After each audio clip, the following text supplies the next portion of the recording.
Folks, welcome to this tutorial about smoothing and segmenting. These are two new clustering techniques that we've got in Cancha 2.5.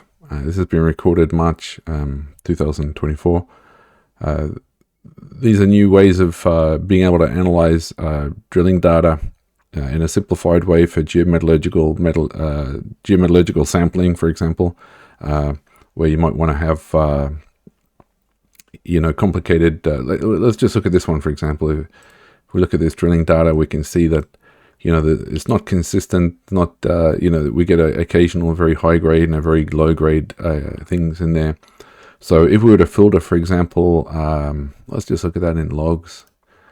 So we've got this one here, for example, calcium. And if we were to just filter out low grade calcium, we would have all these little segments missing from the data, and they wouldn't be continuous. It wouldn't be, useful for metallurgical sample selection because of all the gaps in it. But what we'd like to know is, which areas of the deposit. We've got on gold just now. So say, bring up the calcium there. We might want to know which areas have got higher calcium or lower calcium when we're looking at noisy data on drilling. So let's use arsenic instead. Bring up arsenic. That seems to be, a bit more localized. Got some areas that are clearly higher grade arsenic, and others that are lower grade. But here we got some very high grade in some lower grade, and for geometallurgical sampling, it'd be kind of difficult to know what to do with these and what you're getting. So so what we've done is if you right click on this feature, you'll notice that there's now smooth and segment. These are two different takes on clustering continuous data. Both of them take continuity into consideration, but smoothing is just looking for, sort of consistent runs of similar grade over longer distances locally in that drill hole. Whereas creating segments looks for high, medium, and low grade across the entire data set, and then looks for clusters of each of those within each, along each drill hole. So the segmenting takes into consideration the whole data set, whereas smoothing is just looking locally where there are continuous runs of stuff that can be simplified. So to generate these, we'll just click on smooth, and we'll see it'll think for a second. On Bonnie data set, it's very quick, but if you've got a bigger data set, it can take up to 20-30 seconds to do that. Create a segment, same thing. A segment's quite a bit faster, only should take a couple of seconds to do. And so we've got these new features in the same table that the original feature was, but we can't use them yet because we have to click on this orange button on the top right hand side of the screen. You can see is to consolidate the tables. So up here on the very far right, just click on that. It's going to reconsolidate all the data.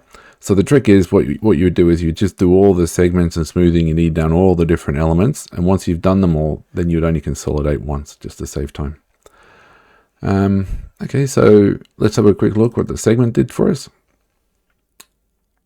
And it's not showing up. Okay, click on it again. It did. Okay. So here we can see that it's identified some areas with high, medium, and low arsenic. And smoothing has done something different. Again, it's looking high, medium, and low, but a little different. Let's put on a different color scheme just so we can see things a bit better. So here we've got the smoothing one, and smoothing tends to be good for short areas of very high grade. It sort of maintain that data. Segmenting tends to go sort of longer runs and more simplification. With some notable exceptions, of course.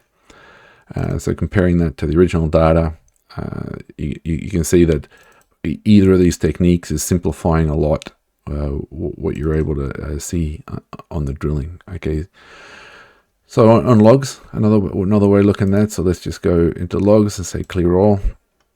We'll bring up arsenic and segment and smooth. So as I said, segmenting tends to be longer runs. So you can see here that it sort of said, well, here we've got a high grade area, and here we've got another one, and they're close to each other, so we'll just take the whole one. So if I just select that run there, what we can see is that all three of them have got very similar averages. Okay, clearly in the middle here, the segmenting is, giving it a value of 78 when it was actually a low grade value. And in this area here, it's giving it 78 when it really, the true value was 160. And smoothing is somewhere in the middle. Okay, so both of them are going to have errors, but the average of them all in the end of the day over the longer intervals is correct. So it's not inventing arsenic in the deposit, but over short intervals. You can see here this one here from smoothing covers this very long interval, and it's the same as the drilling data, 44 and 44. Whereas in this short interval here, the drilling data was lower on average than the arsenic in the smooth one. So that's what it's designed to do. It's meant to be smoothing. It's meant to be, sort of grouping together these things together, into a longer interval. But you can see that in this case, for the higher grade peaks, smoothing was able to identify higher grade peaks, whereas in this case, for the lower grade section in the middle here, the segmenting did a better job of maintaining that detail on that feature. Let's just look at a couple of other holes. You can see that smoothing did a pretty brain dead job of just averaging the whole hole, whereas the segmenting one was able to identify low and high grade areas. Then, on this one, they both had a similar duty. They both found similar things, and we just select that segment there. We can see that they're all 91.6. Next hole, they all said there's nothing there. Similar. Okay, so I guess remember what I said in the first place is that the segmenting is taking into consideration the whole data set for the whole deposit and dividing into low, medium, and high, whereas the smoothing is just looking for local runs and trying to keep it accurate on the local level. So that's what we can use it for. So now, if we look at 3D, we can see them there, and we could do something. For example, we could go to a filter and we could create a filter. Where the drilling might be, for example, input. Create a new filter case. Let's call this filter high arsenic. And in the drilling, we'll have use, for example, the segment one, and we'll say where the segment is greater than for example 150. Sorry, that's way too much, isn't it? Yeah, let's go 60, 50. Sure, hit that. So where the segments are greater than 50, we're going to retain the data, and we'll just hit check that one and apply. And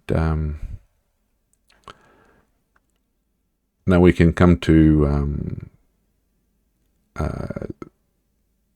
samples, and we can look at doing a new sample selection. We'll call this phase 6, and we'll choose a bunch of samples, and we will include the the smooth arsenic and the regular arsenic. Choose a bunch of ones like this, and we'll make the focus case this high arsenic one. Hit apply.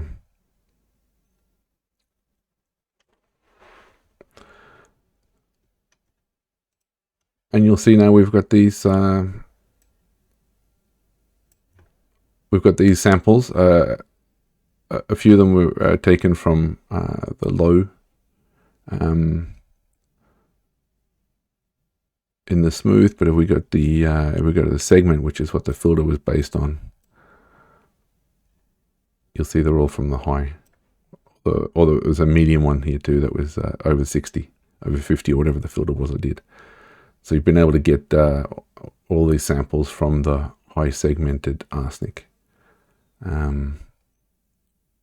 So that's a way of, you could imagine people would use this, for example, if you wanted to, if you had, sporadic gold or copper grades in the deposit, and you only wanted to choose over long distances. So, for example, you might say, give me a segmented one, taking into consideration the whole deposit, and we'll reconsolidate that, and we'll look at look at it in 3D, and we'll bring up the segmented gold. Oh, we get this crazy filter active, don't we? High arsenic. Let's just turn that off. Turn off the arsenic filter and hit apply. So now we come back and load up the gold segment. And yeah, now we can see where the high grade gold is and the medium grade and stuff like that. And which areas we can avoid because it doesn't have gold in it. It's kind of similar to looking in this case. We could have maybe worked that out, from the drilling data, but it's nice that we've got a function that can do that for us. And yeah, okay, that's smoothing and segmenting. Let us know how you get on with it. It's a interesting new way of clustering and simplifying drilling data, but it's experimental, like most things in geomet data science. So use it with caution, and let us know if you have any ideas on how we can improve it further. Thanks.